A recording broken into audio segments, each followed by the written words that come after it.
హరే కృష్ణ.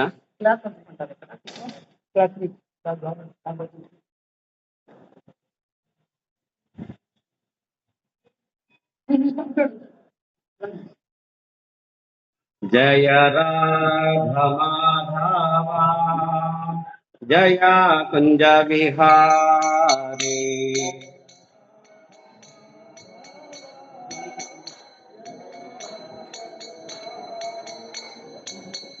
జయ రాధ మాధవ జయ కుంజ విహారీ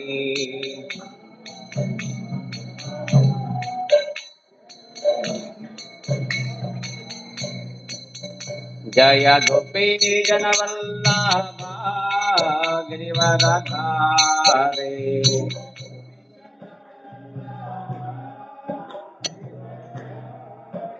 జయ గోపీ జనవల్లభ గిరివరధారీ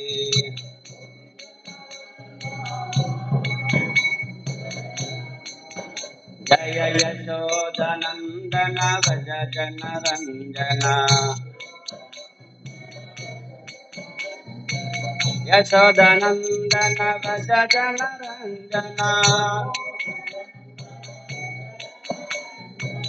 యమున తీరావనచారి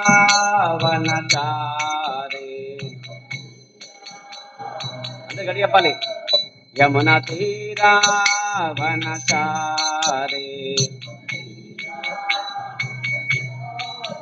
జయ రాధ మాధవ జయ కుంజ విహారీ జయ కుంజ విహారీ జయ గోపీ జనవల్లభ గిరివరధారీ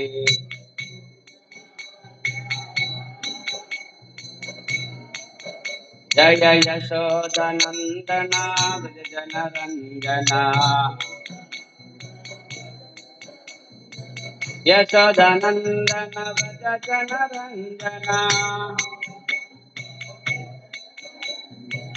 యమున తీరావనచారి యమున తీరావనచారి జయ రాధ మాధవ జయ కుంజ విహారీ జయ రాధ మాధవ జయ కుంజ విహారీ హరే కృష్ణ హరే కృష్ణ కృష్ణ కృష్ణ హరే హరే హరే రామ హరే రామ రామ రామ హరే హరే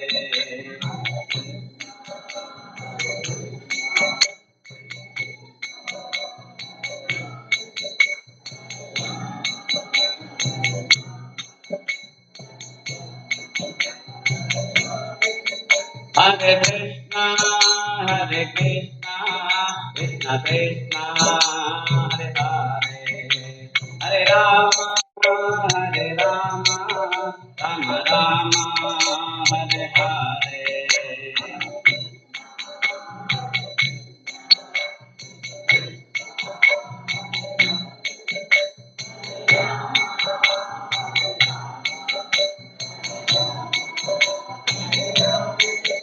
హరే కృష్ణ కృష్ణ కృష్ణ హరే హరే హరే రామ రామ రామ హరే హరే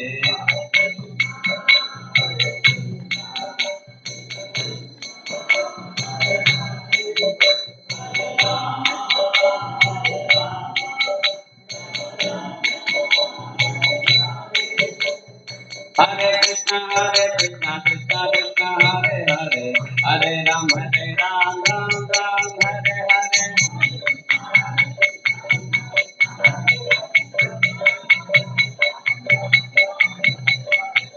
जय राधा गोविंद श्री राधे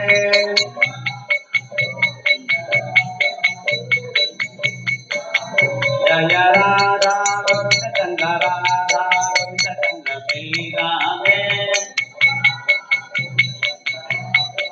गोविंद चंद्र श्री राधे जय जगन्नाथ जय बलदेवा सुभद्रा माय सुदर्शना जय बलदेवा सुभद्रा माय जय सुदर्शना जय कृष्ण बलराम जय कृष्ण बलराम कृष्ण बलराम जय कृष्ण बलराम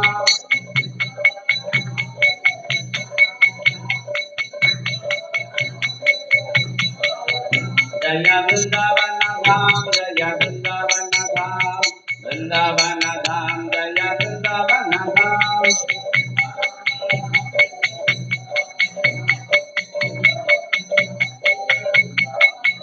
जय लक्ष्मी नरसिंह जय लक्ष्मी नरसिंह लक्ष्मी नरसिंह जय लक्ष्मी नरसिंह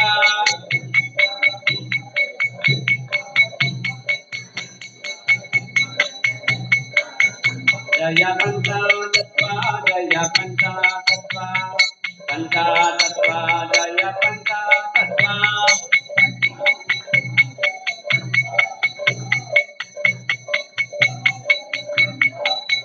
जय जय प्रभुपाद प्रभुपाद प्रभुपाद प्रभुपाद जय जय प्रभुपाद प्रभुपाद प्रभुपाद प्रभुपाद नित्य गौर हरि बोल हरि बोल हरि बोल नित्य गौर हरि बोल हरि बोल हरि बोल हरि बोल అందుకు పంచాంగ నమస్కారం. నుదురు రెండు కాళ్ళు రెండు చేతులు భూమికి తాకాలి. దండం పెట్టారు కదా మాతాజీ, దండం పెట్టండి. పంచాంగ నమస్కారం ఉంటుందండి. అందరు పొజిషన్ అందరు. శ్రీ శ్రీ రాధా గోవింద చంద్రకి, శ్రీ శ్రీ రాధా గోవిందకి, శ్రీ శ్రీ జగన్నాథ బలదేవ సుభద్రమాయికి, తిరుమల బాలాజీ పద్మావతి మాయికి, తిరుమల తిరుపతి धाम की, वृंदावन धाम की, मथुरा धाम की, द्वारका धाम की, अयोध्या धाम की, श्री क्षेत्र जगन्नाथपुरी धाम की, मायापुर नवद्वीप धाम की, प्रेम से कहो जय श्री कृष्ण चैतन्य प्रभु नित्यानंद से अद्वैत गदाधर शिवासादि गौर भक्त वृंद की, श्याम कुंड राधा कुंड गिरिगोवर्धन की, गंगा माई की, यमुना माई की, तुलसी माई की, गौ माता की, भू माता की, अनंत कोटि वैष्णव वृंद की, नामाचार्य हरिदास ठाकुर की, श्रील प्रभुपाद की, श्रील गुरुदेव की, निताय गौर प्रेमानंदे. हरि हरि बोल. हरे కృష్ణ. అందరూ మరి ఇట్లా దండం పెట్టండి, చిట్టాటి కూర్చొని గురువులకు వందనం చెప్పుకుందాము. ఓం అజ్ఞాన తిమిరాంధస్య జ్ఞానాంజన శలాకయా చక్షురున్మీలితం येन తస్మై శ్రీ గురవే నమః. శ్రీ చైతన్య మనోభీష్టం స్థాపితం येन భూతలే స్వయం రూపా గదా మహ్యం దదాతి స్వపదాంతికం.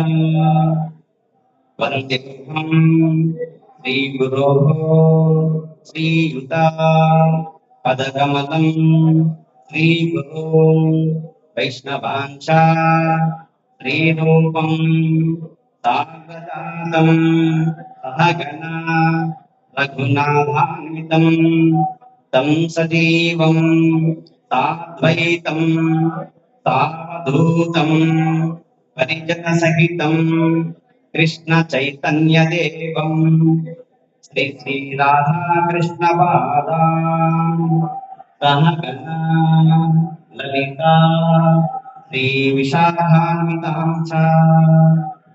నమః ఓం విష్ణుపాదాయ కృష్ణ ప్రేష్టాయ భూతలే శ్రీమతే భక్తి వేదాంత స్వామిన్ ఇతి నామినే. నమస్తే సారస్వతే దేవే గౌరవాణి ప్రచారిణే నిర్విశేష శూన్యవాది पाश्चात्यादिक्षतारिणे नमो महावदन्याय कृष्णप्रेमप्रदायते कृष्णाय कृष्णचैतन्य नामे गौरद्विषे नमः नमो ब्रह्मण्य देवाय गोब्राह्मणहिताय च जगद्हिताय कृष्णाय गोविन्दाय नमो नमः हे कृष्णा करुणा सिन्धो दीनबन्धो जगत्पते गोपेश गोपिका कान्ता राधाकान्ता नमोऽस्तुते तप्तकाञ्चन गौराङ्गी राधे वृन्दावनेश्वरी वृषभानुसुते देवी प्रणमामि हरिप्रिये वाञ्छाकल्पतरुभ्यश्च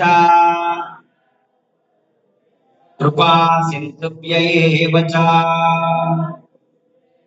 पतितानां पावनेभ्यो वैष्णवेभ्यो नमो नमः जय श्री कृष्ण चैतन्य प्रभु नित्यानंद श्री अद्वैत गदाधर श्रीवासादि गौर भक्त वृंदा हरे कृष्णा कृष्णा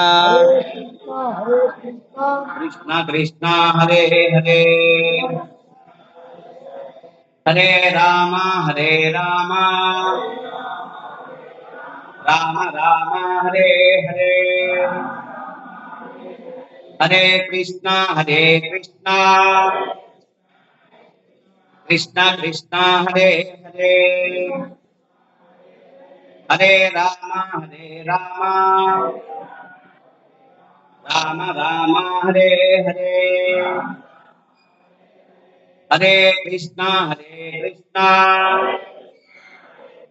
कृष्णा कृष्णा हरे हरे हरे राम राम राम हरे हरे అందరికీ హరే కృష్ణ. ఈనాటి ఈ సాయంకాలం భగవద్గీత ప్రవచనానికి విచ్చేసిన ఇస్కాన్ నర్సరావుపేట భక్తులందరికీ స్వాగతం సుస్వాగతం. అర్హత లేని నాకు ఈ అవకాశం కల్పించిన పరమ గురువు పరమ పూజ్యశ్రీ జయపతాక స్వామి గురు మహారాజ్ వారికి, వారి గురుదేవులైన పరమ పూజ్యశ్రీ శ్రీల భక్తి వేదాంత స్వామి ప్రభుపాద వారికి, మరియు శిక్షాగురుడైన పూజ్యశ్రీ రూపేశ్వర చైతన్య ప్రభు, పూజ్యశ్రీ వైష్ణవ కృప ప్రభు, పూజ్యశ్రీ రఘునందన్ సేవ ప్రభు, పూజ్యశ్రీ జయ గోవింద్ ప్రభు మరియు వైష్ణవులందరికీ పాదాభి వాళ్ళ పాదాలకు సాష్టాంగ ధన్యవాదాలు, మీకందరికీ కూడా ప్రణామాలు. హరే కృష్ణ. ఇప్పుడు భగవద్గీత 15వ అధ్యాయము, అధ్యాయ నామము పురుషోత్తమ యోగము, శ్లోకము సంఖ్య 5. అందరూ మళ్ళీ దండం పెడుతూ కృష్ణుడిని మళ్ళీ ఒకసారి ఆయన పేరు చదువుతాము.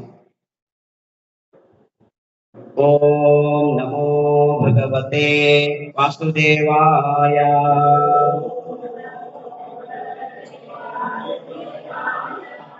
ఓం నమో భగవతే వాసుదేవాయ.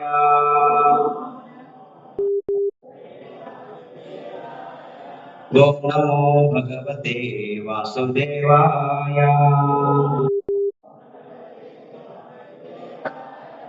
ఓం నమో భగవతే వాసుదేవాయ. భగవద్గీత యథాతథము పంచదశాధ్యాయము, అధ్యాయము నామము పురుషోత్తమ యోగం శ్లోకం సంఖ్య 5. నిర్మాణ మోహాజిత సంగ దోష ఆధ్యాత్మ నిత్యా వినిరుద్ధ కామా ద్వంద్వైర్ విముక్తా సుఖ దుఃఖ సంఘైర్ గచ్చంత్యమూఢా పదమవ్యయం నిర్మాణ మోహాజిత సంగ దోష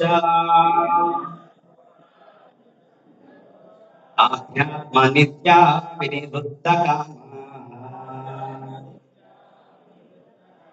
ద్వంద్వైర్ విముక్తా సుఖ దుఃఖ సంఘైర్ గచ్చంత్యమూఢా పదమవ్యయం నిర్మాణ మోహాజిత సంగ దోష ఆధ్యాత్మ నిత్యా వినిరుద్ధ కామా ద్వంద్వైర్ విముక్తా సుఖ దుఃఖ సంఘైర్ గచ్చంత్యమూఢా పదమవ్యయం ప్రభుజీలు చదవండి. నిర్మాణ మోహాజిత సంగ దోష నిర్మాణ మోహాజిత సంగ దోష వినిరుద్ధ కామా ఆధ్యాత్మ నిత్యా వినిరుద్ధ కామా ద్వంద్వైర్ విముక్తా సుఖ దుఃఖ సంఘైర్ గచ్చంత్యమూఢా పదమవ్యయం నిర్మాణ మోహాజిత సంగ దోష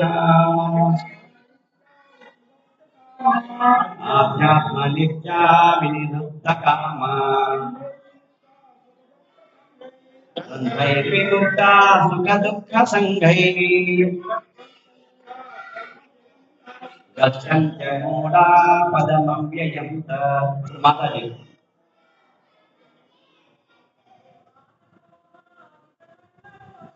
నిర్మాణ మోహాజిత సంగ దోష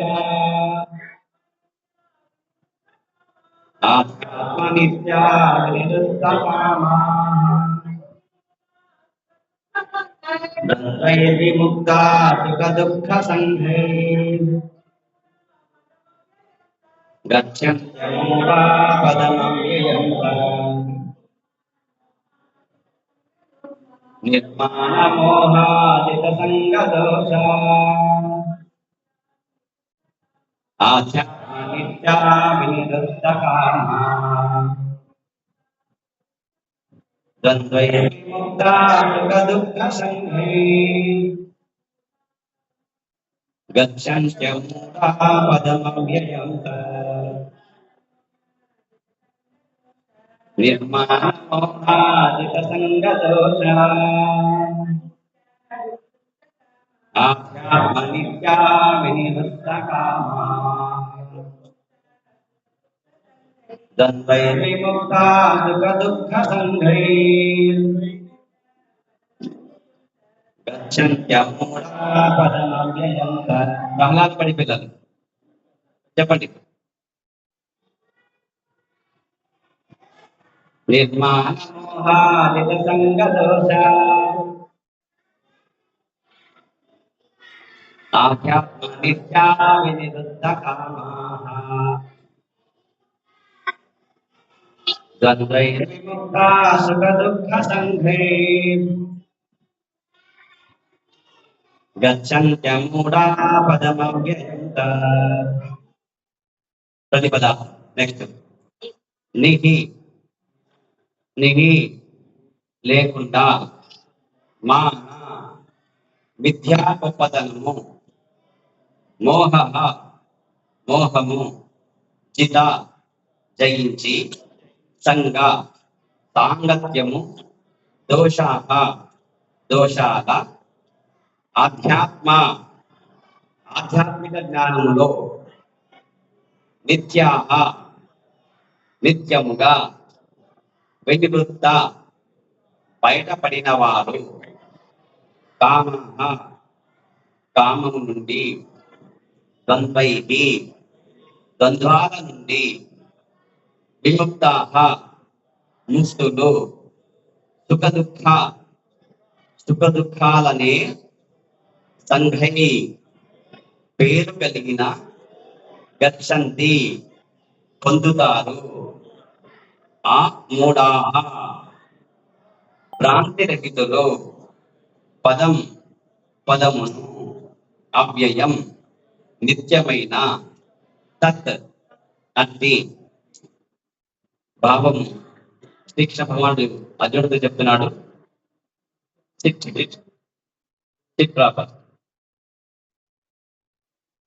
భగవానుడు అర్జునుడితో చెప్తున్నాడు ఇక్కడ మిథ్యా గొప్పతనము, చెప్పండి, మిథ్యా గొప్పతనము, మోహము, మిథ్యా సాంగత్యము నుండి విముక్తులైన వారు నిత్యమైనది అర్థం చేసుకున్న వారు, కామం నుండి బయటపడిన వారు, సుఖ దుఃఖాలనే ద్వంద్వాల నుండి విముక్తులైన వారు, భ్రాంతి రహితులై పరమ పురుషునికి శరణించే విధమును తెలిసిన వారు అయిన వ్యక్తులు అతి నిత్యమైన పదమును పొందుతారు. భావము ఇక్కడ చెప్పారు కృష్ణ భగవాన్ చెప్పాడు. ఇప్పుడు భాష్యం వచ్చేసి శ్రీల ప్రభుపాద చెప్తున్నారు. భావం భాష్యం తెలిపిన భక్తి వేదాంత స్వామి శ్రీల ప్రభుపాదకి జయ, శ్రీల ప్రభుపాదకి జయ. నేను చదువుతాను, మీరు శ్రవణం చేయండి. ఇక్కడ నుంచి శరణాగత విధానం ఇక్కడ చాలా చక్కగా వివరించబడింది. మనిషి గర్భముతో మోహితులు కాకపోవడం దానికి మొట్టమొదటి అర్హత. దాని భౌతిక ప్రకృతికి ప్రభువునని తలుస్తూ బద్ధజీవుడు గర్వించి ఉండే కారణంగా భగవంతునికి శరణుజొచ్చడం అతనికి చాలా కఠినం. తాను భౌతిక ప్రకృతికి ప్రభువును కానని, భగవంతుడే దానికి ప్రభువని అతడు నిజమైన జ్ఞాన సాధన ద్వారా తెలుసుకోవాలి. గర్వం వలన కలిగినట్లు మోహము నుండి విముక్తుడు కాగానే అతడు శరణాగతి పద్ధతిని ఆరంభించగలుగుతాడు. భౌతిక జగత్తులో ఏదో ఒక గౌరవాన్ని నిరంతరం వాంఛించే వ్యక్తికి పరమ పురుషునికి శరణుజొచ్చడం అసాధ్యం. మోహం వలనని గర్వము కలుగుతుంది. ఎందుకంటే మనిషి ఇక్కడికి వచ్చి అల్పకాలం నుండి తర్వాత వెళ్ళిపోయిన జగత్తుకు ప్రభువుననే మూర్ఖ భావనను కలిగి ఉంటాడు. ఆ విధంగా అతడు అన్ని విషయాలను జటిలం చేసుకొని సర్వదా కష్టాలలో ఉంటాడు. ప్రపంచం మొత్తము ఈ భావనలోనే నడుస్తుంది. ఈ నేల, ఈ భూమి మానవ సంఘానికి చెందినదని భావించి జనులు తామే యజమానులమనే విద్యాభావనలో దానిని విభజించారు. మానవ సంఘమే ఈ ప్రపంచానికి యజమాని అనే విద్యాభావన నుండి మనిషి బయటపడాలి.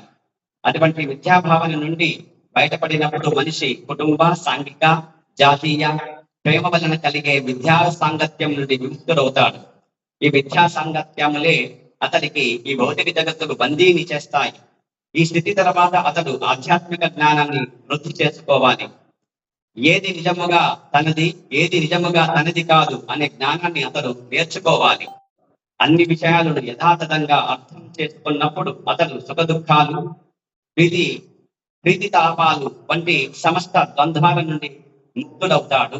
అతడు జ్ఞాన పూర్ణుడవుతాడు. అప్పుడే దేవాది దేవునికి శరణుజొచ్చడం అతనికి సాధ్యపడుతుంది.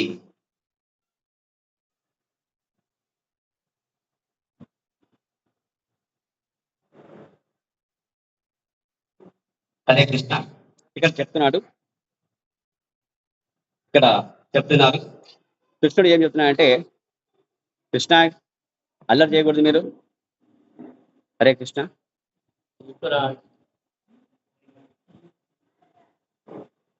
హరే కృష్ణ. ఓకే, హరే కృష్ణ. ఇక్కడ కృష్ణుడు చెప్తున్నాడు, అర్జునుడు చెప్తున్నాడు అంట, మనిషి హే కృష్ణ నిశ్శబ్దం కూర్చోవాలి. నోటి మీద పెట్టుకుని కూర్చోండి. కమాన్, బైండ్ యువర్ హ్యాండ్స్. మిథ్యా గొప్పతనము, మోహము, మిథ్యా సాంగత్యము నుండి విముక్తులైన వారు, నిత్యమైనది అర్థం చేసుకున్న వారు, కామం నుండి బయటపడిన వారు, సుఖ దుఃఖాలనే ద్వంద్వాల నుంచి విముక్తులైన వారు, భ్రాంతి రహితులై పరమ పురుషుని చదువుకొచ్చే విధానము తెలుసుకున్న వారు అయిన వ్యక్తులు నిత్యమైన పదమును పొందుతారు. నిత్యమైన పదం ఏదంటే ఇప్పుడు మనం ఉండే భౌతిక జగత్ కాదనమాట. ఏది నిత్యమైన పదం అనేది? భగవద్ధామము, శ్రీకృష్ణ భగవాన్ ఉండే గోలోక బృందావనము మన నిత్యమైన పదం. ఇది కాదనమాట. ఇది భౌతిక పదం.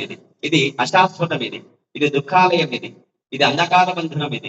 కాబట్టి భౌతిక జగత్తు లక్షణం ఏంటంటే అశాశ్వతము, అంధకార బంధనము, దుఃఖాలయం. ఇప్పుడు చీకటి అంధకార బంధనం కదా, చీకటి ఉంది కదా. ఇప్పుడు చూడున్నాడా ఇప్పుడు? కాబట్టి చీకటి ఉంది లేదా? కాబట్టి భౌతిక జగత్తు అంధకార బంధనం, దుఃఖాలయం, అశాశ్వతం. కాబట్టి శాశ్వతం అనేది కాదు. నిత్యం ఏది అంటే భగవద్ధామం, భగవంతుడిది. కాబట్టి మిథ్యా గొప్పతనం. మనము మిథ్య అంటే లేనిది, గొప్పతనం. నేనే గొప్పవాణ్ణి అనుకుంటా. నేను గొప్ప ఆస్తిపరుడిని, ఈ నర్సరావుపేటలో నాకంటే గొప్ప ఆస్తివంతుడు ఎవరు లేరు చెప్పి అనుకుంటారు అనమాట. కానీ ఆయన కంటే ఆస్తివంతుడు ఉన్నాడు కదా. ఎవరైనా కదా. ఆయన దగ్గర కోటి లక్ష్మీదేవులు. ఎంతమంది? కోటాను కోట్ల లక్ష్మీదేవులు ఆయన ఇతనికి సేవ చేస్తారు. దాసిగా ఉండేవాళ్ళు వాళ్ళంతా. మరి ధనాది దేవత అయిన లక్ష్మీదేవినే ఆయనకు దాసిగా అయిపోయి సేవ చేస్తుంటే కోటాను కోట్లు ఒక లక్ష్మీదేవి కాదండి. మరి ఎవరు ధనవంతుడు? మీద ఆయన. కాబట్టి ఇది నేను గొప్ప అనేది మిథ్యా. ఇది లేనిది నువ్వే సృష్టించుకుంటున్నావు. నేనే గొప్పవాణ్ణి అని చెప్పేసి మిథ్యా సాంగత్యం నుండి విముక్తులై. మిథ్యా సాంగత్యం అంటే ఏంటంటే నా భార్య, నా పిల్లలు, నా మిత్రుడు, నా స్నేహితులు, నా బంధువులు, నా ఊరి వారు, నా దేశం వాళ్ళు, నా కులం వారు, నా సంఘం వాళ్ళు అని అనుకునేది. ఇది మిథ్యా సాంగత్యం. ఇది ఎవరు నీవు, ఎవరు వాళ్ళు? ఆలు బిడ్డలు మాయ, సంసారము మాయ. ఇది మొత్తం అంతా ఏంటంటే మాయనే. ఇది మాయ కాదా? ఇది చెప్పండి. కాబట్టి మనదనేది ఇది లేదండి. అది అంతా ఎవరిది? భగవంతుడిదే. ఇదంతా మాయ అంతే. కాబట్టి ఈ దేహము మాయ కదా. పంచమహాభూతములతోటి మరి మహత్తత్వముతో మాయతో కప్పబడి ఉన్న ఈ 24 తత్వాలు తెలిపిన దేహం ఇది. ఇటువంటి దేహాలు కలిగిన వాళ్ళు శాశ్వతమైన దేహం ఇది కాదు కదా. కాబట్టి ఆ విధంగా మిథ్యా సంగతం నుంచి ముక్తులైన కావాలి. నిత్యమైనది అర్థం చేసుకున్నవారు. నిత్యమేది? ఎస్, అనిత్యము భౌతిక జగత్తు, నిత్యము ఆధ్యాత్మిక జగత్తు. భగవంతుడు నిత్యము, జీవులు నిత్యము, మరి భౌతిక ప్రకృతి కూడా నిత్యమే. భగవంతుడు, జీవులు, ప్రకృతి వీళ్ళంతా నిత్యమే. మరి ఆ ప్రకృతిలోని భాగాల అంశాలైన మనమంతా వచ్చేసి అనిత్యం. ఎవరు? ఈ భౌతిక దేహం అనేది అనిత్యం. దీనికి చావు ఉంది కదా. ఈ దేహము పడిపోతుంది, ఇది పుడుతుంది, తర్వాత పెరుగుతుంది, స్థితి కలిగి ఉంటుంది, ప్రత్యుత్పత్తి అంటే సంతానం కంటుంది, తర్వాత క్షీణిస్తుంది, నశిస్తుంది, మరణిస్తుంది. ఈ విధంగా దేహానికి మరణం ఉంది తప్ప లోపలుండే జీవుడికి మాత్రం లేదు. ఈ జీవుడు ఎవరంటే భగవదంశ, కృష్ణుడి యొక్క అంశ, పరమాత్మ, జీవాత్మ. కాబట్టి ఇది శాశ్వతం. జీవాత్మ అనేది శాశ్వతం, దేహం అనేది అశాశ్వతం. కాబట్టి నిత్యమైనది ఏది అంటే జీవాత్మ. ఎవరి నీవు అంటే జీవాత్మ. నీవు ఎవరి దాసుని అంటే కృష్ణదాస్. ఎవరి దాసులు మనమంతా? బాస్ ఎవరు? కృష్ణ. దాసులు ఎవరు? మనమంతా. ఈ భౌతిక జగత్తులో ఎవరైతే దేహాలు తీసుకొని ఉన్నారో వాళ్ళంతా దాసులే. భౌతిక దేహాలు తీసుకున్నాం మనమంతా, కాబట్టి దాసులం అంతే. కాబట్టి కామం నుండి బయటపడిన వారు అంటే కోరికల నుంచి. కోరికలే బంధన. నీకు దుఃఖం కలిగిందంటే దాని వల్ల ఏంటంటే దానికి ఎట్లా కలిగింది నీకంటే కోరిక వల్లే. నీది కాని వస్తువు పైన నీకు కన్నుబడినప్పుడు నాకు అది కావాలంటావు, అందువల్ల దుఃఖం వస్తుంది మనకి. మనది కానిది. దానిపైన కన్ను పడుతుంది, మనసు పడుతుంది. నువ్వు మనిషి వెళ్తావు అక్కడికి. కన్ను పడ్డ చోట మనసు పట్టరాదు, మనసు పడ్డ చోట మనిషి పోరాదు. పోతే పతనమైపోతాడు. ఇది కాని చోట నీవు పై తీసుకుంటే ఏమైపోతావు? దొంగ అవుతావు. ఏమవుతావు? అయిపోయింది అంతే. కాబట్టి కామం అంటే కోరికలు అనేది వచ్చేసి ఏదైనా కావచ్చు. అది ఇంద్రియ భోగాలు కావచ్చు, వస్తువులు కావచ్చు, ఏదైనా కావచ్చు. ఇది పతనాన్ని దారితీస్తాయి. ఇవి కోరికలేనివి అని చెప్పేసి ఇక్కడ చెప్తున్నాడు. కాబట్టి కామం నుండి బయటపడిన వారు అంటే ఎవరు? కోరికలు లేని వారిని అర్థం. సుఖ దుఃఖాలనే ద్వంద్వాల నుండి విముక్తులైన వారు. సుఖాన్ని దుఃఖాన్ని అని ద్వంద్వాలు ఏవైతే ఉన్నాయో, చీకటి వెలుగులు కదా, శీతము ఉష్ణము అంటే చలి, తర్వాత వేడిమి, సుఖము దుఃఖము, ఈ ద్వంద్వాలు ఏవైతే ఉన్నాయో వీటి నుంచి ముక్తి కలిగిన వాడు, ముక్తులైన వాడు. అంటే రెండు ఒకటిగా భావిస్తాడు అనమాట ఆయన. ఆయనకి సుఖము వచ్చినప్పుడు, సుఖము కలిగినప్పుడు, సంతోషం కలిగినప్పుడు ఎగిరి కేకలేసి గంతేయకుండా ఉంటాడు. దుఃఖం వచ్చినప్పుడు కింద పల్లి దొర్లి ఏడవకుండా ఉంటాడు. దొర్లి ఏడవకుండా ఉంటాడు. కాబట్టి ఇది ద్వంద్వముల నుంచి విముక్తులైన వాడు. భ్రాంతి రహితులై, భ్రాంతిలో ఉన్న మనమంతా. ఏమా భ్రాంతి? నేనే ఈ దేహాన్ని, నేనే భోక్తని, నేనే పురుషుడిని, నేనే యజమానిని, ఈ ప్రకృతికి నియంత్రించేది నేనే. ఈ ప్రకృతిలో ఉండే గాలి ఏదైతే ఉందో పంచభూతములు నేనే బంధిస్తా అంటాడు. నా కట్టడిలో ఉంటాయి అంటాడు అనమాట. నేను యజమాని ఏమిటికి అంటాడు. బంధించగలడా? జలాన్ని మరి నదిలో నానకట్ట వేయగలడా? వేయలేడు. కొంతవరకు అయితే అంతే. కానీ వరదలు వచ్చినప్పుడు పట్టుకోగలడా ఆయన? గాలికి బంధించగలడా? కాబట్టి అది భగవంతుని యొక్క బంధనలో ఉంటుంది అంతే. మన బంధంలో అది దొరకదు అది. కాబట్టి ఈ విధంగా వచ్చేసి మరి భ్రాంతి రహితులైన వాళ్ళు. ఇది అంతా ఈ భౌతికి ప్రకృతికి మనకు ఎవరు నియామకుడు, సర్వ నియంత్రకుడు ఎవరంటే కనుక కృష్ణుడు, భగవంతుడు, దేవాది దేవుడు అని చెప్పేసి తెలిసిన వాడు అనమాట. ఆ విధంగా ఉండే వారు పరమ పురుషుని శరణు వచ్చే విధేయవారు. పరమ పురుషుడు ఎవరు?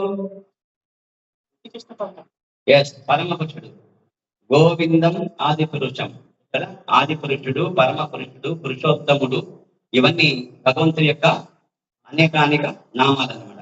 కాబట్టి ఆ పరమ పురుషుడికి శరణు వచ్చే విధమును తెలిసిన వారు అయిన వ్యక్తులు నిత్యమైన పదమును పొందుతారు.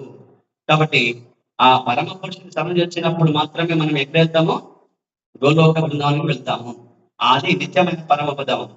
నతద్భాసయతే సూర్యో నతచాంతో నవావగః యద్గత్వాన నివర్తంతే తత్ధామ పరమం మమ.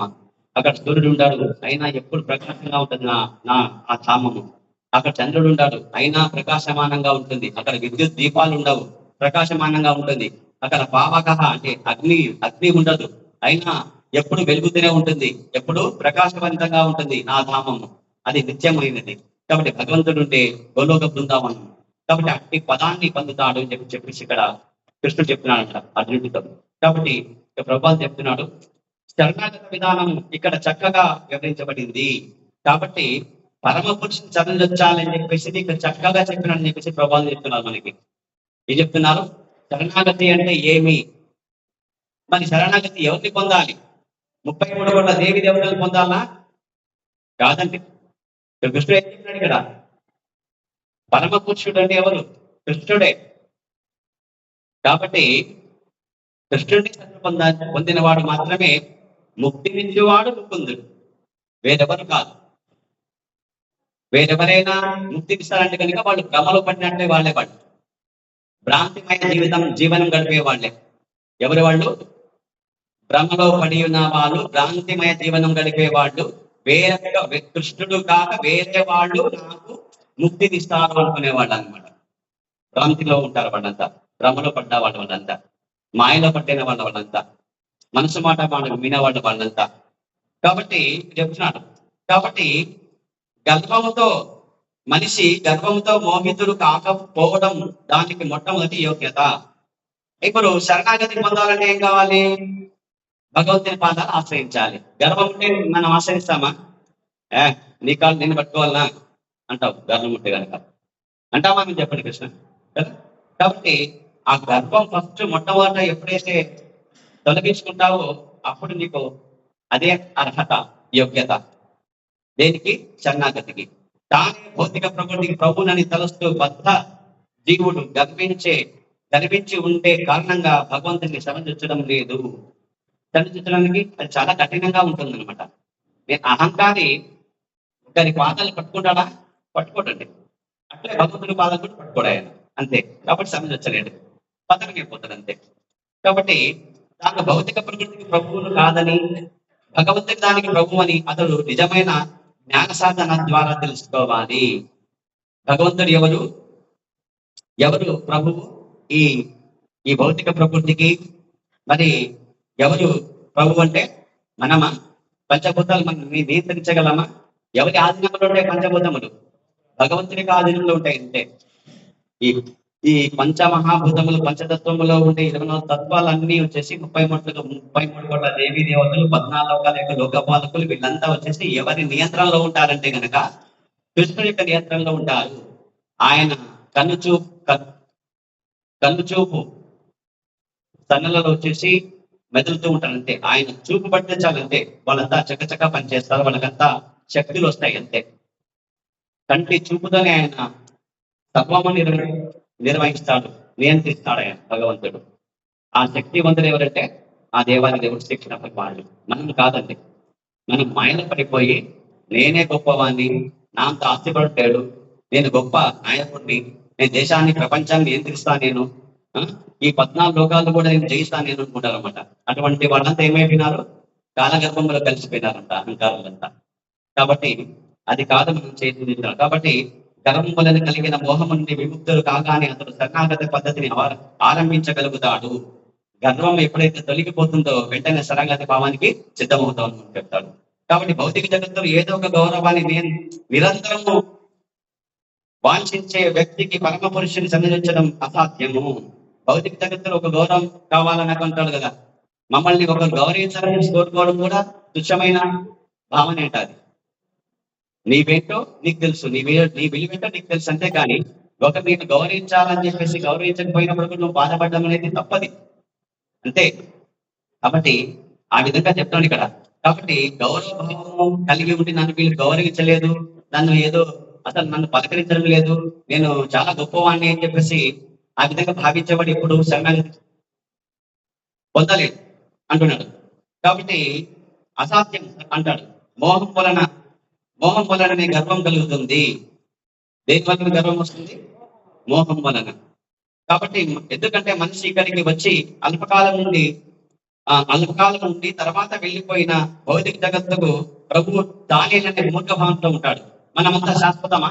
ఇక్కడే ఉంటామా? మనము జీవులు కదా. మరి ఇక్కడ జన్మ ఉన్న వాళ్ళకు మరణం ఉందా చెప్పండి. చెప్పడానికి ఎందులో చూసినాడు కదా, చెప్పాడు కదా.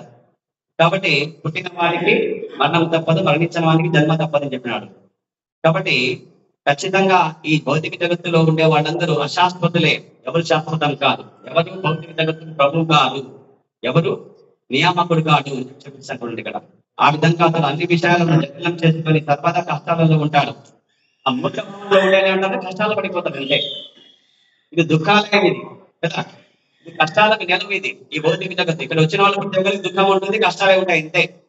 కాబట్టి ఆ భావనను విడిపోయి నాకు దుఃఖం కలిగినా నాకు సుఖం కలిగినా ఎవరు దానికి కారణం భగవంతుడి అనుకునేవాడు ఎప్పుడు ఆయన శరణు వచ్చి ఉంటాడు. కాబట్టి ఆయన నీట ఉంచినా పాలం ఉంచినా నీదే భారం అని చెప్పేసి భావిస్తాడు. కాబట్టి ఆయన ఎప్పుడు ఆనందంగానే ఉంటాడు. కష్టం వచ్చినా ఏమి కింద పొర్లి దొర్లి ఏడవడు అనమాట. సుఖం వచ్చినా కేకలేసి ఎగరేయడు, గంతులు ఏడు అనమాట. అదే దాన్ని ద్వంద్వాల నుంచి ముక్తులైన వాడిని చెప్పి అంటారు అనమాట. ఆ విధంగా ఉంటాడు అని చెప్తున్నాడు ఇక్కడ. ప్రపంచం మొత్తం ఈ భావనలోనే ఉంటారు. ఏ భావన? మూర్ఖ భావనలో ఉంటారు. నేనే యజమాని, నాకే గౌరవం ఇవ్వాల వీళ్ళంతా అని చెప్పిస్తుంటారు. ఈ విధంగా ఉండేవాడు ఈ నేల, ఈ భూమి మానవ సంఘానికి చెందినదని భావించి జనులు తామే యజమానులు అనే విద్యాభావంలో దానికి ఉంటారు.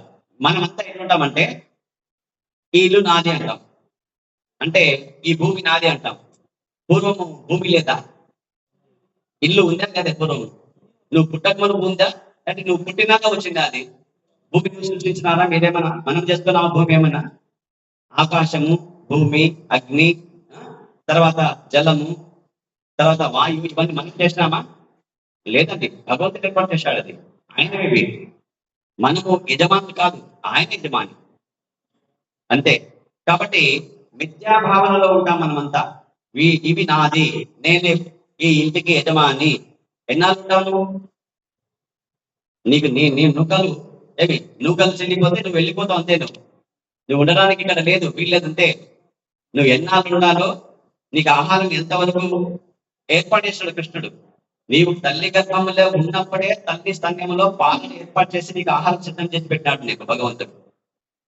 నువ్వు ఎన్నాళ్ళు ఉండాలో అన్నాళ్ళు ఉంటావు అంతే. నువ్వు ఆ తర్వాత నువ్వు వెళ్ళాల్సింది ఇక్కడ నుంచి అంతే. ఇది శాశ్వతం కాదు, ఇది అశాశ్వతం ఇది. కాబట్టి ఆ విధంగా వచ్చేసి ఈ భావన ఉన్నవాడు, మూర్ఖంగా ఉన్నవాడు, మిథ్యాభావనలో ఉన్నవాడు వచ్చేసి పతనమైపోతాడు. మానవ సంఘము నాది, యజమాని ప్రపంచానికి అన్న వాళ్ళంతా ఇటువంటి మిథ్యా సంఘములో ఉన్నవాళ్ళే, ఇటువంటి మిథ్యా భావనలో ఉన్నవాళ్ళే. వీళ్ళంతా భౌతిక జగత్తుకు బందీలు. ఎవరు వీళ్ళంతా? వీళ్ళు భౌతిక జగత్తుకు బందీలు అంటే ఎవరు బందీలు అంటే, నేను దేహాన్ని అనేవాడు, నేను జీవాత్మని అనేవాడు కాదండి. నేను దేహాన్ని అనే సాంగత్యం, నా భార్య, నా పిల్లలు, నా మిత్రులు, నా బంధువులు, నా దేశము, ఈ విధంగా నా నా నా అంటే ఇదే మోహం. అంటే ఏమిది? మోహం అనమాట. నా వాళ్ళని చెప్పి వాళ్ళపైన ఎక్కువ మమత్వం ఉంటుందన్నమాట. కాబట్టి ఇది ఈ త్రిగుణాలు ఏవైతే ఉన్నాయో వాటి వల్ల వచ్చేసి ఈ గుణం అంటే ఏమి? బంధన, తాళనమాట, గొలుసు కట్టేసింది అనమాట మిమ్మల్ని. అది ప్రేమ పాశంతో కట్టేసింది అనమాట ఈ భౌతిక జగత్తులోను కదా. ఒకరిని విడిచి ఒకరు ఉండలేవు కదా. ఆ విధంగా వచ్చేసి మనం అంతా ఏర్పాటు చేసుకున్నాము, ఏదో మనం ఏదో శాశ్వతమైనట్టు. కాబట్టి ఈ విధంగా వచ్చేసి బందీలో పడి ఉంటాము. ఇది భౌతిక భావన ఇది. కాబట్టి ఈ భౌతిక భావన ఇది నేను కాదు. నేను ఎవరు? నేను సేవకుడిని, నేను ఒక జీవాత్మని, పరమాత్మ నా యజమాని, నేను దాసుణ్ణి. ఆయన సేవ చేయడానికి ఈ దేహం తీసుకున్నాను. కాబట్టి ఈ దేహం తీసుకున్న భాగంలో వచ్చేసి భగవంతుడే నాకు ఈమెను భార్యగా ఇచ్చినాడు. ఈ పిల్లలు భగవంతుని యొక్క వరప్రసాదము. ఎవరి వరప్రసాదము? పిల్లలు నీదే, బీజం మీదే. చెప్పండి, నేను కొడుకు అనుకుని నా కొడుకు బీజము నాదే. కృష్ణుడు ఇస్తేనే వాడు పుట్టినాడు అంతే. వాడు నేను రైతులు మాత్రమే అంతే. నా క్షేత్రాన్ని దున్ని విత్తును విత్తాను అంతే. ఆ విత్తు ఎవరిది? కృష్ణుడిది. అప్పుడు ఫల రూపంలో కొడుకుగా కూతురుగా వచ్చారు అంతే పిల్లలు. వాడు అది భగవంతుని వరప్రసాదములు. వాడు వాళ్ళకి భగవంతుని భక్తుడిగా మార్చాలంతే. కానీ నీ ఇష్టం వచ్చినట్టు నీవు పెద్ద పెద్ద చదువులు చదివించేసి అమెరికాకో జపాన్కో పంపిస్తే కనుక నువ్వు పెద్ద మూర్ఖుడివి, శాస్త్రం చెప్తుంది. హరే కృష్ణ. కాబట్టి ఈ విధంగా వచ్చేసి ఏది నిజము, ఏది నిజంగా తనది, ఏది నిజంగా తనది కాదు అనే జ్ఞానాన్ని అతను నేర్చుకోవాలి. ఏది నీది అనేది నేర్చుకోవాలని చెప్తున్నాడు ఇక్కడ. అన్ని విషయాలు యథార్థంగా అర్థం చేసుకున్నప్పుడు అతడు సుఖ దుఃఖాలు, ప్రీతి తాపాల నుండి వంటి సమస్త ద్వంద్వాల నుంచి ముక్తులవుతాడు. ఇది నాది కాదు, ఇది అశాశ్వతం తెలిసినప్పుడు అప్పుడు ఏమవుతాడు? మాయల నుంచి బయటపడతాడు అనమాట. ఎప్పుడైతే నువ్వు మాయల నుంచి బయటపడతావో, నువ్వు మాయ పార్టీ కాదు, అప్పుడు ఎవరి పార్టీలోకి వస్తావు? నువ్వు కృష్ణ పార్టీలోకి వస్తావు అంతే. రెండే పార్టీలు ఇక్కడ ఉండేది, ఒకటి కృష్ణ పార్టీ, ఇంకోటి మాయ పార్టీ. నువ్వు కృష్ణ పార్టీలో ఉంటే నువ్వు మాయ పార్టీలో ఉండవు, నువ్వు మాయ పార్టీలో ఉంటే నువ్వు కృష్ణ పార్టీలో ఉండలేవు. కానీ నిజంగా వెలుగు ఎవరు? కృష్ణుడు. చీకటి ఎవరు? మాయ. మరి మనం ఎక్కడ కావాలి? మనకు చీకటి కావాలి, వెలుగు కావాలి మనకి. తెలివైన వాడు వెలుగులో ఉంటాడా, చీకటిలో ఉంటాడా? కాబట్టి మనకంతా తెలివి ఉంటే కనుక మనము కృష్ణ పార్టీలో చేరుతాము. హరే కృష్ణ. మమ్మల్ని ఆయన రక్షించేది. ఇక ఇది పురుషోత్తమ యోగం నుంచి 15వ అధ్యాయం చెప్పినది. పురుషోత్తమ యోగము అనే అధ్యాయం పేరు ఇది. కానీ ఎవరు పురుషోత్తముడు? ఎవరు ఇక్కడ? ఈయన పురుషోత్తముడు. ఈయన ఎవరు? రాముడు ఎవరు? మర్యాద పురుషోత్తముడు. ఇతను ఎవరు? పూర్ణ పురుషోత్తముడు. ఇక చైతన్య మహాప్రభు ఎవరు? చైతన్య మహాప్రభు ఎవరు? భక్తుడు. ఆయన ఎవరు? భక్తులు, పురుషోత్తముడు. కాబట్టి ఈ విధంగా ఈ చైతన్య ఈ రోజు వచ్చేసి ఏ మాసం అండి ఇది? జ్యేష్ఠ మాసం కాదు, ఇది అధిక జ్యేష్ఠ మాసం. ఇది ఏ మాసం ఇది? అధిక జ్యేష్ఠ మాసం. జ్యేష్ఠ మాసం, నిజ జ్యేష్ఠ మాసం ఎప్పుడు వస్తుంది? 30 రోజులు అయిపోయినకి వస్తుంది. మరి దీన్ని యాక్చువల్ గా అధిక జ్యేష్ఠ మాసము, అధిక మాసము అని చెప్పేసి అంటారు కదా. ఎందుకు అంటారు దీన్ని అధిక మాసము, అధిక జ్యేష్ఠ మాసం అని చెప్పేసి? నిజ జ్యేష్ఠ మాసం అని చెప్పేసి ఎందుకు అన్నారు? ఇప్పుడు జ్యేష్ఠ మాసము 2 మాసాలు ఉంటుంది. నిజ జ్యేష్ఠ మాసము, అధిక జ్యేష్ఠ మాసంగా 60 రోజులు ఉంటుంది. ఇది ఎందుకు ఉంటుంది ఈ విధంగా? దీన్ని ఏమంటారు చెప్పండి? ఈ మాసాన్ని ఏమంటారు? ఇంకా మీరు పురుషోత్తమ మాసం అని శాస్త్రం చెప్తుంది. దానికంటే ముందుగా మనకి తెలియనప్పుడు ఏమంటాం చెప్పండి? అధిక మాసము అని అంటాం. అంతే, అధిక మాసం వచ్చింది. మరి అధిక మాసంలో పెళ్లిళ్ళు చేసుకోవచ్చా? చేసుకోకూడదు. శుభకార్యాలు చేయొచ్చా? ఇంటి గృహ ప్రవేశాలు లేదా ఏది శంకుస్థాపనలు ఇవన్నీ చేయొచ్చా? శుభకార్యాలు చేయొచ్చా? ఎందుకు చేయకూడదు చెప్పండి? కానీ నెగిటివ్ గా చెప్పాలంటే ఏమంటారంటే ఇది చెడ్డ మాసం, కీడు మాసం. ఇది ఇక్కడ ఏం చేయకూడదు అంటే నెగిటివ్ అన్నట్టు. ఇది ఇప్పుడు నెగిటివ్ గా ఏమిటంటే ఈ విధంగా మొత్తం 5 చెప్పానమాట. ఇది చాలా చెడు మాసము, ఇక్కడ అందుకే మంచి కార్యం చేయకూడదు అని చెప్పినారు అని చెప్పేసి మిస్గైడింగ్ అన్నమాట. ఏం చేసినారు? మిస్గైడింగ్ సంబడి కదా. కాబట్టి అజ్ఞానుల వాళ్ళు మిస్గైడింగ్ చేసేవాళ్ళు ఉన్నారు. ఒక బ్యాచ్ ఉందన్నమాట. ఆ బ్యాచ్లు చేసినట్టే ఇది మలమాసం. ఇది మలం అంటే తెలుసు కదా, స్టూల్ కదా. కాబట్టి ఇక్కడ ఏం చేయకూడదని చెప్పినారంట. ఏం చేయకూడదంటే శుభకార్యం చేయకూడదు చెప్పినారు. మరి ఇప్పుడు ప్రభు చెప్పినాడు ఏం చేయొచ్చు ఈ మాసంలోన? భగవంతుడి సేవకు మాత్రమే వినియోగించాలి ఈ మాసాన్ని అని చెప్పినారంట. ఈ మాసాన్ని ఎవరికి దేనికోసం ఉపయోగించాలని చెప్పినాడు? భగవంతుని సేవ కోసం ఉపయోగించాలి. అంతేకాని బర్త్డేలు, యానివర్సరీలు, పెళ్లి చూపులు, పెళ్లిళ్ళు, ఇంకా తర్వాత ఏవో శుభకార్యాలు ఇవన్నీ మనము చేస్తూ ఈ 30 రోజుల కాలము ఇది పురుషోత్తముడు అంటే ఎవరు? శ్రీకృష్ణ భగవానుడి యొక్క పేరు ఈ మాసానికి వచ్చిందనమాట. ఎట్లొచ్చిందో కథ చెప్తున్నాం ఇప్పుడు మనం. ఓకే, మనకు తెలుగు మాసముల పేర్లు మనకు తెలుసు. మనకు తెలుసా తెలియదా? మనకు తెలుగు మాసాల పేర్లు. పిల్లకాయలు ఉన్నారు ఇక్కడ, రాళ్ళతో పడి పిల్లకాయలు చెప్తారా? తెలుగు మాసాల పిల్లలు చెప్పు. కృష్ణ, లిటిల్ కృష్ణ చెప్పు.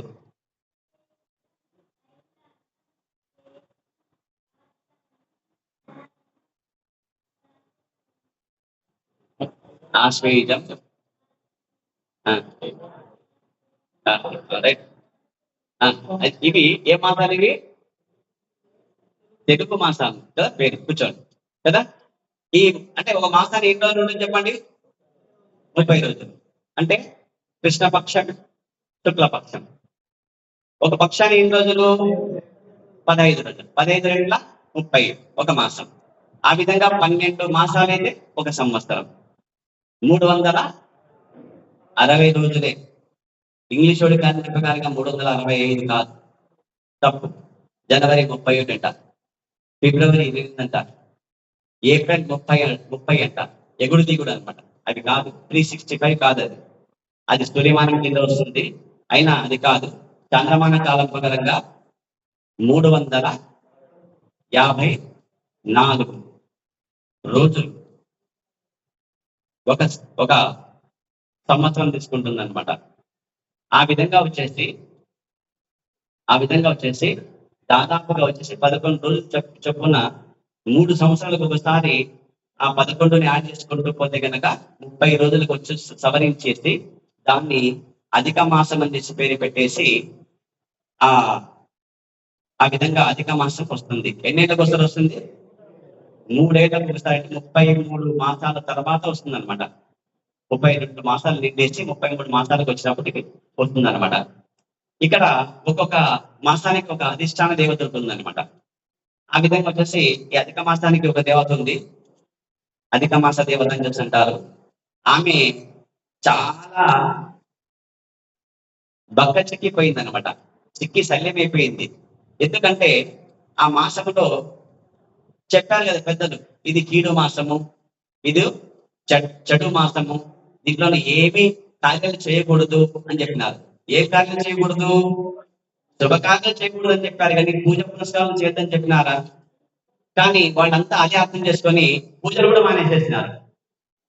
ఏమి చేయడం లేకపోవడం వలన ఆ దేవతకు ఏమొచ్చిందంటే శక్తిహీనమైపోయింది అనమాట. దేవతల శక్తి ఎవరు పూజలు చేస్తే వస్తాయని దేవతల శక్తులు చెప్పండి? మనం చేస్తేనే వస్తాయి దేవతలకు శక్తులు. కాబట్టి ఒకనొక దేవతకి శక్తిహీనమైందంటే కనుక ఆ మాసములో పూజలు చేయలేదని చెప్పి అర్థం అనమాట. ఆ విధంగా వచ్చేసి పాపం ఏడ్చుకుంటూ పోయింది. ఎవరి దగ్గర పోయిందంటే బ్రహ్మ దగ్గర పోయింది. బ్రహ్మగారు ఏం చేశారంటే, ఏమంటే ఇట్లా వచ్చినారండి మీరంటే, నేనండి అధిక దేవతనండి, నేను అధిక మాస దేవతని, నేను అక్కడ భూలోకంలో ఏంటి ప్రజలంతా అసలు ఎవరు పూజలు చేయడంలో జనమంతా వచ్చేసి నన్ను చాలా చాలా చెడ్డ మాసం అంట, నేను మరి మరి మల మాసం అంట అని చెప్పేసి నాకు చాలా అపరాధం చేస్తున్నారు. నాకు ఈ విధంగా నాకు శక్తిహీనంగా అయిపోయింది నాకు. మరి దీనికి మీరేమైనా నాకు దీనికి పరిష్కారం చెప్పండి అని చెప్పేసి చెప్తున్నాడు బ్రహ్మదేవుడికి. నాకు తెలియదంటే పోదాం రండి అని చెప్పేసి విష్ణు దగ్గర పోయినారు. పాలకడలిలో శశశైలుపై శయనించేవా ఓ దేవా, చిరసాగరంలో ఉండే చిరదక్ష విష్ణు దగ్గర వెళ్ళాను ఇద్దరు. ఎవరు? బ్రహ్మ, తర్వాత అధిక మాసం అధిష్టాన దేవత. ఆయన విష్ణు పోయితే విష్ణు కూడా నాకేం తెలియదు, రండి పోదాం రండి అని చెప్పేసి బ్రహ్మగారిని ఇక్కడే పెట్టేసి అధిక మాస దేవతని తీసుకొని ఆయన గోలోకానికి పోయినాడు. కృష్ణుడి దగ్గర పోయినాడు. కృష్ణుడి దగ్గర నిలబడలేకపోయింది, మూర్చొచ్చి పడిపోయింది. అంత బలంగా ఉందనమాట. శక్తి మొత్తం క్షీణించిపోయింది, హరించిపోయింది ఆమెకి. పడిపోతే పాపం కృష్ణుడికి బాధ కలిగింది. ఎవరు ఈమె అంటే చెప్తారన్నమాట, విష్ణు చెప్తారనమాట. ఎవరు? చిరదక్ష విష్ణు చెప్తారు, ఈమె అధిష్టాన దేవత, అధిక మాసము, అసలు భూలోకంలో పూజలు చేయడం లేదంట, పాపం చాలా ఆమె బాగా గుర్తించిపోయింది అని చెప్పేసి చెప్తాను. దీనికి పరిష్కారం మీరే చెప్పండి అని చెప్తే, సరే అయితే ఈ మాసానికి నా పేరు పెడతాను. ఆయన పేరే పేరు పురుషోత్తముడు. కాబట్టి పురుషోత్తమ మాసాన్ని పేరు పెడతా. ఇప్పుడు నేను నా భక్తులు ఎంతో గొప్పగా పూజిస్తారు. ఈ మాసంలో ఎవరైతే నా పూజ ఈ మాసంలో నా పూజ ఎవరైతే చేశారో 1కి 1000 రెట్లు ప్రయోజనం ఇస్తాను నేను చెప్పినాడు భగవంతుడు. అంటే హరే కృష్ణ. ఇప్పుడు మనము హరే కృష్ణ హరే కృష్ణ కృష్ణ కృష్ణ హరే హరే, హరే రామ హరే రామ రామ రామ హరే హరే అని ఈ భగవంతుడి యొక్క ఈ షోడశ నామాలు ఏవైతే 16 పేర్లు ఏవైతే చెప్పుకున్నామో, ఒక్కసారి చెప్పిన దానికి 1000 సార్లు చెప్పిన ప్రయోజనాన్ని భగవంతుడి ఇక్కడ ఇచ్చాడనమాట. కాబట్టి ఆ విధంగా వచ్చేసి ఆ అధిష్టాన దేవతకు నామకరణం చేసినాడు భగవంతుడు. ఎవరు? కృష్ణుడు. గోలోకం నుంచి మళ్ళీ తిరిగి వచ్చేసింది. అప్పటి నుంచి పూజలు పునస్కారాలు చాలా బ్రహ్మాండం చేసినారు. అధిక మాసం అంటే కేవలం భగవంతుని సేవకై మాత్రమే వినియోగించాలి, అంతేకాని మరి ఇంద్రియ భోగాల కొరకి వాళ్ళ యొక్క ఈ బంధాలకు సంబంధించిన వివాహాలు కానీ గృహాలు కానీ ఇంకా ఏదో ఏదో విషయాలు చేయడానికి మాత్రం వెళ్ళకూడదు అని చెప్పేసి ఆ విధంగా వచ్చేసి మన శాస్త్రము తర్వాత ఆచార్యులు చెప్పినారు అనమాట. ఈ విధంగా ఈ పురుషోత్తమ మాసం సంబంధించి కథ. ఇంకొక కథ ఉంది. మరి మహాభారతం మనకు తెలుసా మనకందరికీ. మహాభారతంలో కౌరవ పాండవులు ఉన్నారు కదా, కురువంశంలోని అన్నదమ్ముల పిల్లలు. వాళ్ళు దేనికోసం యుద్ధం చేస్తారు? రాజ్యం కోసం కదా. మరి ఇక తమ్ముని కొడుకులు ఎవరు? పాండవులు వచ్చేసి ధృతరాష్ట్రుడికి తమ్ముడి కొడుకులు అనమాట. ఆయన యాక్చువల్గా వచ్చేసి ఈ ప్రపంచానికి చక్రవర్తి ఎవరంటే పాండురాజే. అన్న ధృతరాష్ట్రుడు చేసి కళ్ళు లేవు కాబట్టి ఆయన ఆ సింహాసనం పైన ఉండనిస్తాడు గౌరవప్రదంగా. అన్న ముందు నేను చూసుకోవడానికి చెప్పేసి కష్టపడింది ఎవరంటే పాండురాజే. మరి ఆయన మరణానంతరం ఆ రాజ్యం ఎవరికి సంక్రమించాలంటే అందరికంటే పెద్దవాడైన ధర్మరాజు సంక్రమించాలి. కానీ అక్కడ ఇవ్వరనమాట. ఆయనకి ధృతరాష్ట్రుడికి సింహాసనం అంటే చాలా ఇష్టం ఆయనకి. ఆయన దాన్ని మాత్రం మొదలెడుస్తారు. గుడ్డివాడైనా కూడా అంతే. కాబట్టి భౌతికంగా గుడ్డివాడే. అంటే భౌతికంగా గుడ్డివాడే, శారీరకంగా అంటే ఆధ్యాత్మిక జ్ఞానంలో కూడా గుడ్డివాడే ఆయన. కాబట్టి ఆ విధంగా వచ్చేసి ఎక్కువ మోహం ఉంటుంది రాజ్యం పట్ల ఆయనకి.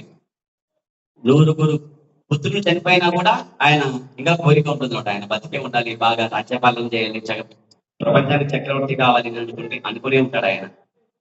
వాళ్ళు మాయాజూదములో ఏం చేస్తారు? పెదనాన్నగారు మాకు ఏదో ఒక రాజ్యం ఏంటి అని చెప్పేసి అడిగితే పాండవులు సరే అని చెప్పేసి ఇంద్రప్రస్థం ఇస్తాడనమాట. ఇంద్రప్రస్థం ఇవ్వడు, ఖాండవ ప్రస్థం ఇస్తాడు. ఆ ఖాండవ ప్రస్థంలో ఉండే ఆ దట్టమైన అడవిలాగా పెరిగిపోయిన ఆ పాత కోటనంతా మళ్ళీ వాళ్ళు రిపేర్ చేసుకొని మరి ఇంద్రప్రస్థం రాజ్యాన్ని స్థాపించుకొని ఎంతో గౌరవంగా ఘనంగా మయసభను అంటే ఎక్కడ ఏ లోకంలో లేని విధంగా ఎన్నో ఇతర సౌఖ్యాలు అనుభవిస్తూ ఉంటారు పాండవులు. ఇది చూసి రాజసూయ యాగం చేసేటప్పుడు దుర్యోధనుడికి కడుపు నొప్పి వచ్చేస్తుంది వాడికి, నడిపూడుకు. ఇంక ఏమంటాడంటే మామతో చెప్తారనమాట, శకుని మామ నేను ఆత్మహత్య చేసుకుంటానని చెప్తాడు. ఎందుకంటే నాకు కడుపు వస్తుంది, వాళ్ళ ఈర్ష్య అనమాట వాడికి, నడిపూడుకు. నేను చేస్తానేనంటాడు. నువ్వేం చావుతాడు, ఏం కావాలి చెప్పు నీకంటే, అదిగో వాళ్ళ రాజ్యం నాకు కావాలి. సరే నా దగ్గర పాచికలు ఉన్నాయని చెప్పేసి మాయా పాచికలు జూదం ఆడిస్తాను, వాళ్ళని ఓడిస్తానని చెప్పేసి ఓడించేస్తాడు. ఆ విధంగా వాళ్ళ రాజ్యాన్ని కదా వాళ్ళని దాసులు చేసుకుంటారు. ద్రౌపది మాతని చీరను విమర్శ చేయడానికి వాళ్ళు ప్రయత్నం చేస్తారనమాట. ఆమె ఏడుస్తుంది అనమాట, శపిస్తుంది అనమాట అప్పుడే. కాబట్టి పతనం అయిపోతారు ఇంకా వాళ్ళంతా ఆ విధంగా. మరి ఆ విధంగా వచ్చేసి వాళ్ళు అక్కడి నుంచి 12 ఏళ్ళు వనవాసం, 1 ఏడు అజ్ఞాతవాసం చెప్పేసి కండిషన్ పైన మరి చివరగా మామ వచ్చేసి సరే నువ్వు స్వతంత్రాలు నీ భర్తలు స్వతంత్రాలు వెళ్ళిపోండి అని చెప్పి చెప్తారనమాట. వెళ్ళిపోతారు దాసులుగా కాకుండా. ఆ విధంగా వాళ్ళు అడవిలో వనవాసం చేస్తూ ఉంటారనమాట. ఒకసారి ధర్మరాజు దగ్గర కృష్ణుడు వస్తారనమాట. చాలా కోపం వస్తుంది కృష్ణుడికి. దుర్యోధనుడు ఎందుకు ఇంత మరి ఘోరంగా నీచంగా ఈ విధంగా ప్రవర్తిస్తున్నాడు, మళ్ళీ దీనికి నేనే శిక్షిస్తానని చెప్పేసి ఆయన అంత కోపం వస్తుంది. ఎవరికి? భగవంతుడి కృష్ణుడికి. బాబా వద్దు అని చెప్పేసి పాదాలు పట్టుకుంటాడు. ఎవరు? ధర్మరాజు. మేము తప్పు చేసినాం, మేము జూదం ఆడకపోతే కదా ఆయన పిలిచినాడు, నేను పోయినాను జూదం ఆడినాను, కాబట్టి జూదం ఆడవాలని చెప్పేసి చెప్పినారు, కాబట్టి ఆ విధంగా నాకు ఈ విధంగా జరిగింది. సరే మరి ఈ విధంగా ఏదైనా సరే జరగాలంటే దానికి కారణం ఎవరంటే చెప్పండి. ధర్మ సిద్ధాంతం ప్రకారం ఎవరు కారణం? కృష్ణుడా? మనమే కదా, మనమే కారణం అంతే. కాబట్టి ధర్మరాజు అడుగుతారనమాట, ఎందుకు మాకు ఈ విధంగా ఉంది కృష్ణ చెప్పుకొని చెప్పి అడుగుతారనమాట. అడిగితే అప్పుడు చెప్తారనమాట, కృష్ణుడు చెప్తాడు, పూర్వ జన్మలో వచ్చేసి ద్రౌపది ఉంది కదా, ద్రౌపది ఒక మేధావి అని చెప్పేసి ఒక గొప్ప పండితుడి యొక్క కూతురు ఆమె. ఆయన ఎంతో గొప్ప భక్తుడు కృష్ణుడికి. ఎవరికి? భగవంతుడికి. ఆయన నిత్యం వచ్చేసి భగవంతుడి సేవలను నియుక్తమై ఉంటాడు. యుక్త వయసు వచ్చిన కూతురి పెళ్లి గురించి కూడా పట్టించుకోకుండా తిరుగుతూనే ఉంటాడు ఆయన. తిరుగుతూ ఏమవుతాడు? చివరికి హరికృష్ణ అయిపోతాడు. కూతురి పెళ్లి చేయడు. ఈ అమ్మాయి ఏడుస్తుంది అనమాట. ఏడుస్తూ ఉంటే ఆయన మిత్రుడు ఎవరైనా దుర్వాస మహర్షి ఇంటికి వచ్చేస్తాడు. ఏమమ్మా మీ నాన్న చనిపోయాడు కదా, మరి నీకు పెళ్లి చేయకుండా చనిపోయినాడు నా మిత్రుడు, నీకు ఒక ఉపదేశం చేస్తాను, ఈ విధంగా వ్రతం చేయి, నువ్వు ఏమావృతం అంటే అధిక మాస వ్రతం అంటాడు అనమాట. ఏంటండి మీరు గొప్ప రుచులండి, ఇట్లాంటి మీరు నాకు చెప్పేది మిస్గా చేస్తున్నారు మీరు, మలమాసం ఇది, ఇక రేపు చేయకూడదు కదండి, చెప్పారు కదండి పెద్దలండి అని చెప్పేసి ఎదురు మాట్లాడుతున్నాను ఆయనకి. ఎవరికి? దుర్వాస మహర్షి ఎంత ముక్కోపి తెలుసా మీకు కదా, తన భార్యని క్షమించినాడు ఆయన, అరటి చెట్టు వైపు అని చెప్పేసి. అవునా కాదు చెప్పండి. మరి ఆయన దగ్గర ఈ అమ్మాయి మాట్లాడినప్పటికీ తండ్రి లేని దానవి అని, తండ్రి లేని కూతురు బిడ్డవని చెప్పేసి, నా ఫ్రెండ్ నా మిత్రుడి యొక్క కూతురు అని చెప్పేసి నేను చెప్పించేది వదిలేస్తున్నాను, అయినా నువ్వు అనుభవిస్తావు అని చెప్పేసి వెళ్ళిపోతాను అంతే. శాపం అంటూ ఇవ్వడు, కానీ చెప్తాడు ఈ పురుషోత్తమ మాసం చాలా గొప్పది, ఈ భగవంతుడి యొక్క మాసం ఇది, మరి కాబట్టి ఈ వ్రతం చెయ్యి, నీకు అన్ని శుభం జరుగుతుందని చెప్తే వినదు అసలు ఆమె. చివరికి ఆయన వెళ్ళిపోయినాక ఈమె ఏం చేస్తుందంటే మహాదేవుడు శివుడికి తపస్సు చేస్తుంది. దాదాపుగా 9,000 సంవత్సరాలు తపస్సు చేస్తుంది. అప్పుడు మహాదేవుడు వస్తాడు. వస్తే ఈమెకి ఏం కావాలి? పతి కావాలి. కాబట్టి పతిని దేహి పతిని దేహి పతిని దేహి పతిని దేహి పతిని దేహి పతిని దేహి. పతి అంటే ఆగు అంటాడు. 5 అయిపోయినాయి, అక్కడికి ఆగు అని చెప్తారు అనమాట. 5 మంది భర్తలు వస్తారు నీకు వచ్చే జన్మలోన. కాబట్టి ఈ జన్మలో నీకు భర్త లేదు కాబట్టి వచ్చే జన్మలో అంటే వాళ్ళే పాండవులు అనమాట. ఆమె దుర్బల రాజపుత్రిగా ద్రౌపదిగా, ఆమె పేరు కృష్ణ. ఆమె పేరు కృష్ణనే. ద్రౌపది పేరు ద్రుపద రాజు కుమార్తె కాబట్టి ద్రౌపది. పాండవుల భార్య కాబట్టి పాంచాలి. ఆ విధంగా ఆమె పేర్లు అనమాట. కాబట్టి ఆ విధంగా మరి శివుడి యొక్క వరం అది. ఇవంతా తెలుసు కాబట్టి ఈయన కూడా అర్జునుడు కూడా ఏం చేశాడు? మత్స్యాంధ్రం ఛేదించేసి ఆ ద్రౌపదిని ఆ స్వయంవరములో గెలుచుకొని వచ్చేస్తాడు. వచ్చినాక అమ్మ నాకు నేను పండు తెచ్చానంటే పంచుకొని తినంటే నాయన 5 అని చెప్తున్నాడు. సమభాగం ఏదైనా సరే మీరు తీసుకొచ్చింది అని చెప్పిట్టు ఇవి చూడదనమాట. తర్వాత మళ్ళీ కృష్ణుడు వచ్చేసి అది ఆ విధంగా ఉంది, శాస్త్రంలో ఉంది. ఆమెకు అటువంటి కర్మ ప్రకారంగా వచ్చింది. వీళ్ళ బంధన అట్లా ఉంది. 5 నుంచి ఈమె వీళ్ళ 5 వైష్ణవులు కాబట్టి సమంగా వీళ్ళందరినీ గౌరవిస్తుంది. ఇప్పుడు ఏదైనా అట్లా ఏమైనా ఉంటారు గొడవలు పెట్టేసి ఒకరితో కథక్ చేస్తున్నట్టు చేస్తారన్నమాట. అప్పుడు అట్లా ఉండదు అనమాట. ఎందుకంటే వైష్ణవుడికి ఎంత మర్యాదగా చేయాలో అంత మర్యాదగా సేవలు చేస్తారన్నమాట. ఆమె ఒక్కొక్కరి దగ్గర ఒక సంవత్సరం ఉంటుంది. ఆ విధంగా ఉప పాండవులు సంతానం కలుగుతుంది. మరి ఈ ద్రౌపదికి ఈ విధంగా రావడానికి కర్మ ఏదంటే పురుషోత్తమ మాసాన్ని చేసేందుకు ఈ విధంగా వచ్చింది అని చెప్పేసి అక్కడ ఆ కథని, అది కథ కాదు, ఇది సత్యం, ఇది. కాబట్టి ఆ విధంగా చెప్తారు. ఇది పురుషోత్తమ మాసం యొక్క మహత్యం అన్నమాట. కాబట్టి ఇక పురుషోత్తమ మాసంలో ఏమి చేస్తే ఏమి ప్రయోజనాలు అనే విషయం పైన ఇప్పుడు చెప్పుకుందాం. ఇక ఏమైనా ఈ కథ గురించి ఏమైనా సందేహాలు ఏమైనా ఉన్నాయా?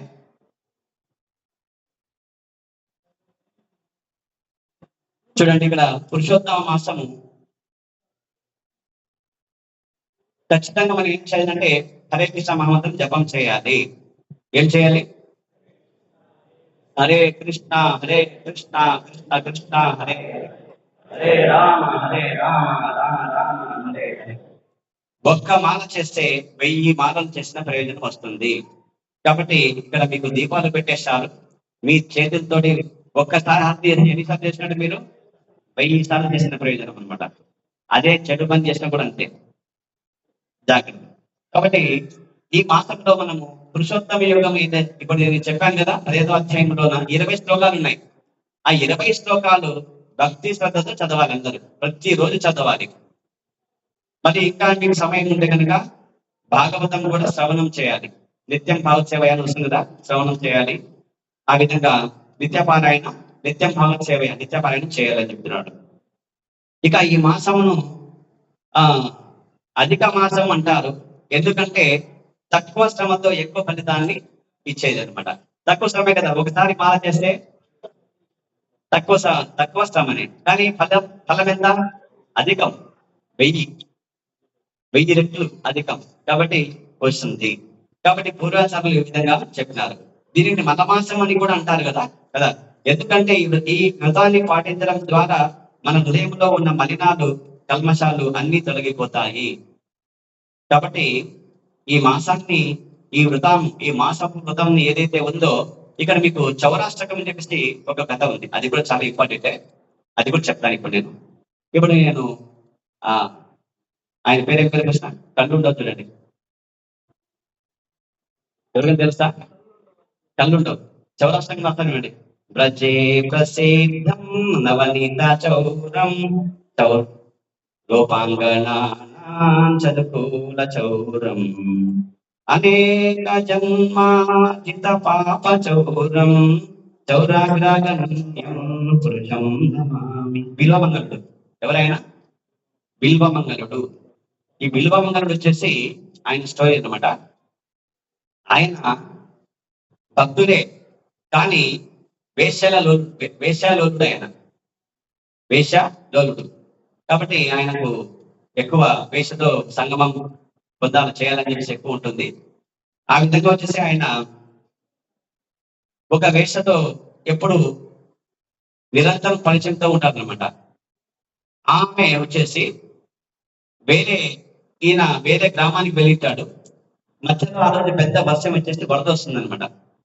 వరద వచ్చేస్తే ఆ వరదకు వచ్చేసి ఏదో విధంగా వచ్చేసి ఆ నదిని దాటేసి ఆమె ఇంటికి వెళ్తాడు అనమాట. వెళ్తే ఆమె ఈ రోజు రాత్రి పెద్ద వర్షం వచ్చింది, ఎప్పటికీ ఆలస్యం అయిపోయింది, ఆయన రాడు కదని చెప్పేసి ఆమె అంతఃపురంలో ఉంటుంది, మొదటి అంతస్తులో ఉంటుంది అనమాట, ఫస్ట్ ఫ్లోర్ లో ఉంటుంది.